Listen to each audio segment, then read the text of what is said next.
So in this next video, we'll continue from where we left off, and now we want to generate values for replacement of the missing prices, and then there's a methodology that we follow, and what I'm going to do is just to describe first what we have in the database. So the reason why we had merged with the case detail file is also to bring in factors that we think can also help us in determining the price of a particular observation or item code. So there are several. The date of the year, the month, the year can also help us.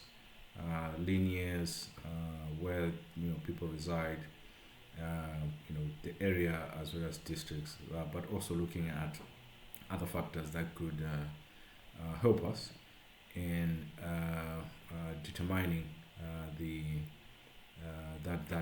that missing price. So it's quite an iterative process. I did use all these to find which one would also best suit to replace the missing price, and then ended up with 13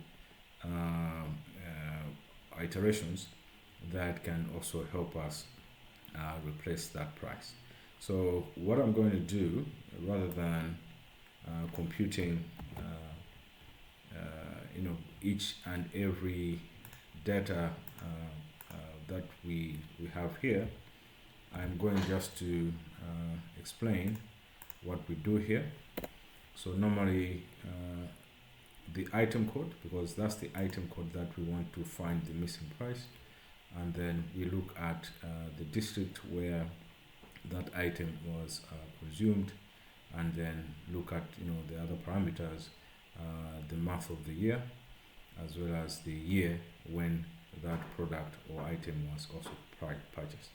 Then we just generate price one, and then also go other variations if it was just the month, the year, household size, right?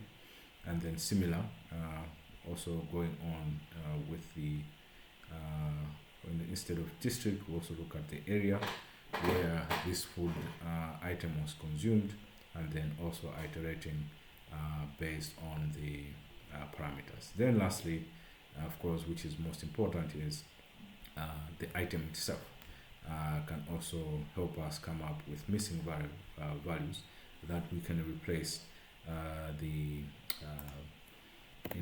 missing price. Then the next, what we do is we want also to replace price observations in situations where the number of observations is less than 7. So usually this is a statistical rule for you to achieve representativeness as well as robustness. What you do is to ensure that if the count of the number of the observation is less than 7, then you have to replace that as you have to replace that as a missing observation. So again, based on the same, the only thing that we do is to change, instead of price, we're saying okay, just count it, and then that's what Stata is going to do, right? So let's run these. Let's see what happens. Yes, it does run. Everything is good. Then now what we do is we want now to replace unit prices again for observations that are less than 7. Again, what we're saying is we want to ensure reliability, and robustness of the prices that, or the missing prices that we of the prices that we replace that are missing.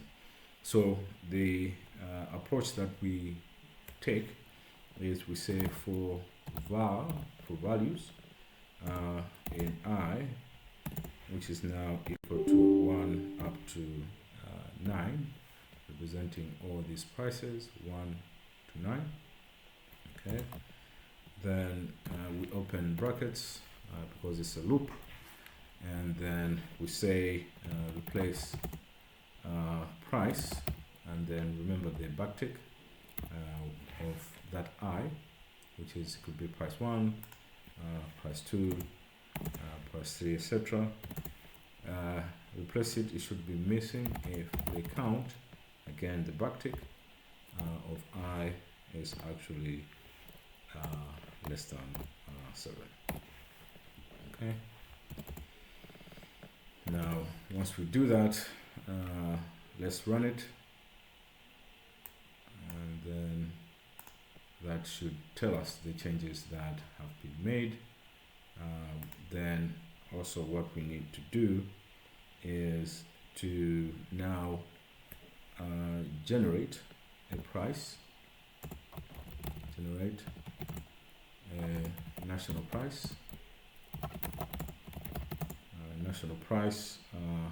variable, and this will be simply generate price national, and this is just equal to the unit price. Okay, and then once we do that, we can inspect it. Price nut. Let's run this one, and of course it will now tell you that we have now, as we learned before, 55, 878 missing prices. Okay. The next, what we do, we say, okay, we want to replace the national price with values from price range 1 to 9. Okay, 1 to 9. And then that we also use a loop again, but this time we say for each var or var list. Okay, and here we say price 1 to price 9. Again, it's a loop. We want to replace price nut, and then it has to meet a condition where the price nut is equal to 0, or a situation where actually my price nut variable is actually missing. We'll put a comma there, and then what we want that condition to also reflect is that for any of the var, if that condition is met, replace it in that price variable. Okay, all right, then let's see everything is okay. Let's run it, and then you can see that these are the changes that have been made. Now we can also inspect our variable of interest to see what is it that we have generated. Okay, so we inspect the national price variable. If we again inspect price nut, let's run this, and then you see that in fact the number of missing observations has been reduced to just 20 missing price Okay, so what that means is we do have a very good price variable that we can now replace the unit price with, so that we don't have these missing observations. Okay, great.